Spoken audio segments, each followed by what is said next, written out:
અત્યારે કામગીરી કરવામાં આવી રહી છે। લોકોને ફરી બેઠા થવા માટે સહાયની વાત કરવામાં આવી રહી છે। સહાય ચૂકવવામાં આવશે અને અત્યાર સુધી 50,200 લોકોને કેશ ડોલની રકમ પણ ચૂકવાઈ ચૂકી છે। પરંતુ મહત્વનું છે કે સહાયને લઈને રાજકારણ પણ ગરમાયું છે અને પૂરની સહાય મુદ્દે કોંગ્રેસ વિરોધ નોંધાવી રહી છે। ઘરવખરીના નુકસાન માટે સરકારે 2,500ની ફાળવણી કરી, જેનો વિરોધ કોંગ્રેસ દ્વારા નોંધાવવામાં આવ્યો છે। અમારી સાથે વડોદરાથી કોંગ્રેસ નેતા અમી રાવત જોડાઈ ગયા છે। અમીબેન, સૌથી પહેલા તો તંત્રએ જે સહાયની જાહેરાત કરી છે તે સહાય સામે કોંગ્રેસનો વિરોધ શા માટે?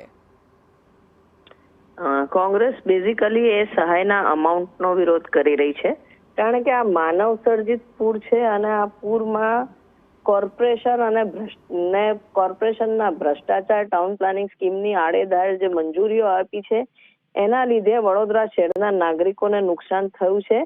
તો ફક્ત 2,500ની માનવ સર્જિત પૂર છે, આ કોઈ કુદરતી કોપ નથી કે તમે લોકોને સહાય આપવાની વાત કરો। લોકોને હવે એમનો હક, જે કોમ્પન્સેશન છે, પૂરેપૂરું કોમ્પન્સેશન, એમ જે નુકસાન થયું છે એના વળતરની વાત કોંગ્રેસ પક્ષ કરી રહ્યું છે।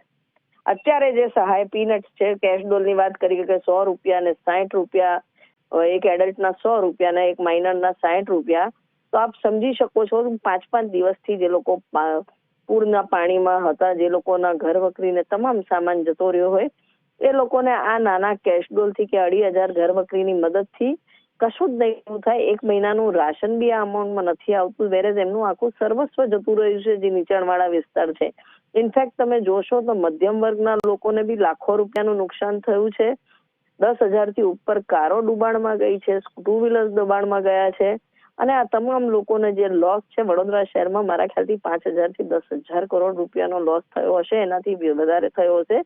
ત્યારે કમ્પ્લીટ પેકેજ રિહેબિલિટેશનનું આવવું જોઈએ, ઇન્ફ્રાસ્ટ્રક્ચર લોસથી લઈને તમામ વસ્તુ। અને જે સરકારને અવારનવાર અમે ધ્યાન પર દોરતા હતા કે આ દબાણો દૂર નહીં કરો તો પૂરની પરિસ્થિતિ વિકટ થશે ને વડોદરામાં ઉપરવાસમાં આગોરા મોલ જેવા દબાણોથી ઉપરવાસમાં પાણી ભરાશે, એ પુરવાર થયું અને જે 2019માં હતા એના કરતા બી દબાણો વધ્યા।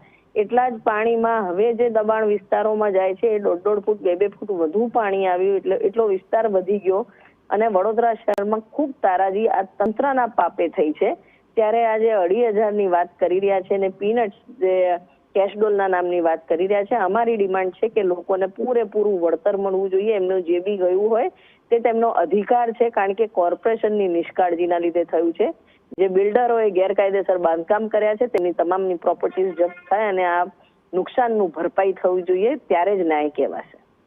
ઓકે, એટલે અમીબેન, કોંગ્રેસનો મુખ્યત્વે વિરોધ જે કેશ ડોલની રકમ છે, સહાયની રકમને લઈને છે, તો કોંગ્રેસની શું માંગ છે? શું રકમ હોવી જોઈએ?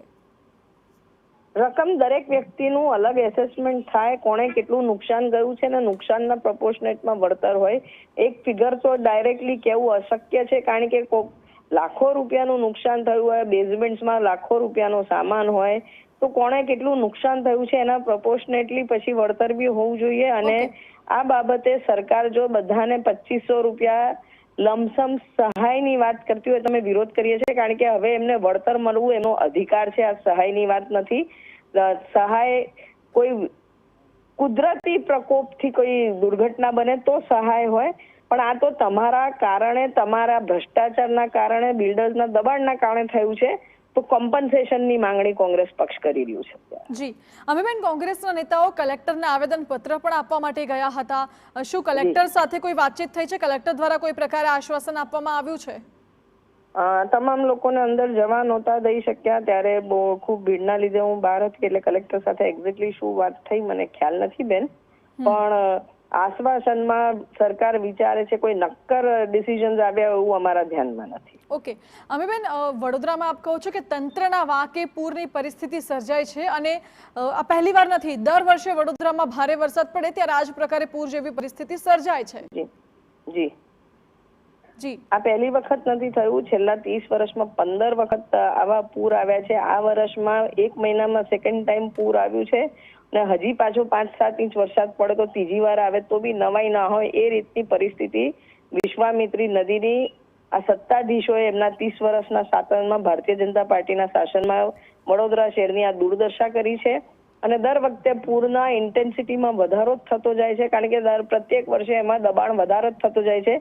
હજી બી એક જાહેર અરજી કરી છે કે જેને વાંધા અરજી મંગાવી છે. તલસટ ગામમાં લગભગ 1 લાખ ચોરસ મીટર જગ્યાની ઝોન ફેર કરવા માટે જાહેર અરજી કરવામાં આવી છે. વાંધા સૂચન મંગાવ્યા છે. જો તમે નદીના પટમાં આ રીતના ગ્રીન સ્પેસીસને કન્વર્ટ કરીને રેસિડેન્શિયલ કરશો, ત્યાં પુરાણ કરીને મકાન થાય, તો નદીનું પાણી શહેરમાં જ આવે. આ કોમન સેન્સની વાત છે.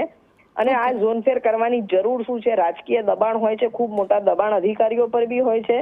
ઓફ ધ રેકોર્ડ તમને દબાણ છે એવું કહેતા બી હોય છે અધિકારી. પણ આ ભારતીય જનતા પાર્ટીના જે નેતાઓ છે, ગાંધીનગરથી લઈ અને નીચે સુધી તમામ લોકો આવા બધા ગેરકાયદેસર રીતે ઝોન ફેર કરાવવાના, નદીમાં દબાણો ને એપ્રુવલ કરવાના દબાણ કરતા હોય છે અને એને વશ થઈને અધિકારીઓ આ નિર્ણય લેતા હોય છે. અંતે વડોદરાના નાગરિકોને સફર કરવું પડશે. જી અમીબેન, આભાર આપનો. એટલે કોંગ્રેસનું એવું કહેવું છે કે તંત્રના પાપે લોકોને હેરાન થવાનો વારો આવે છે, કારણ કે ગેરકાયદે દબાણોના કારણે નદીના પાણી શહેરમાં ફરી વળે છે અને પૂર જેવી પરિસ્થિતિ સર્જાય છે.